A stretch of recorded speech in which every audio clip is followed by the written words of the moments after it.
Έχει ζεστούλα και μετά είπαμε να πάμε για μπάνιο λίγο, ξέρετε. Και βάλαμε λίγο αντιλιακό για να μην καούμε από τα φώτα. Και επειδή βαριόμαστε και να φέρουμε τώρα, είπαμε να είμαστε έτοιμοι μετά να φύγουμε κατευθείαν. Έχω παραγγείλει και εδώ ένα ταξί έτοιμο εδώ έξω. Επίσης, όπως θα παρατηρήσατε, δεν υπάρχει κανονιστής, έτσι. Δεν υπάρχει. Γιατί, να σας πω γιατί. Γιατί δεν ήταν κανένας άξιος του ύψους μας για να παίξει τα κομμάτια που παίζουμε εμείς. Να τραγουδήσει τα κομμάτια που παίζουμε εμείς. Δεν ήταν έτσι κανένα. Πήραμε τόσα τηλέφωνα, κάναμε τόσες οντισιόν και κανείς δεν ήταν άξιος του ύψους μας. Ναι, δηλαδή μέχρι, μη σας πω, και ο Μητροπάνος πριν πεθάνει, ήθελε να κάνει μαζί μας να τραγουδήσει. Αλλά το βρήκαμε λίγο, ήταν λίγο μπροστά μας. Α, ναι. Από τη βιασύνη μου ξέχασα τι θα παίξουμε. Θα παίξουμε το τραγούδι χθες του Γιάννη Λένο. Άγνωστο, νομίζω.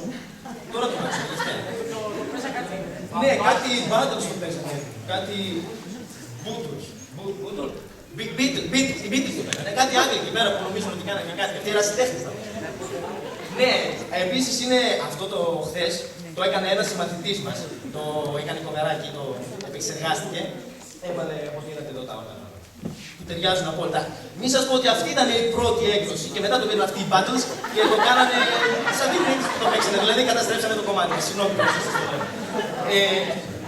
Ναι, είναι του Γιάννη του Σαριανίδη, συμμαθητή μας μέχρι την πρώτη ηλικίου που έφυγε στη Γερμανία στο Γούγκα. Ένα χειροκρότημα για τον Γιάννη.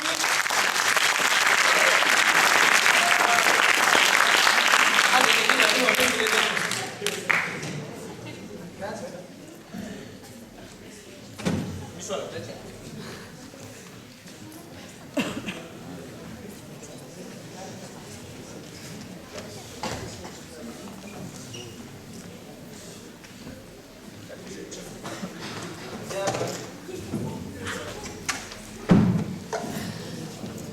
Πάμε, παιδιά.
πρώτη κοινά.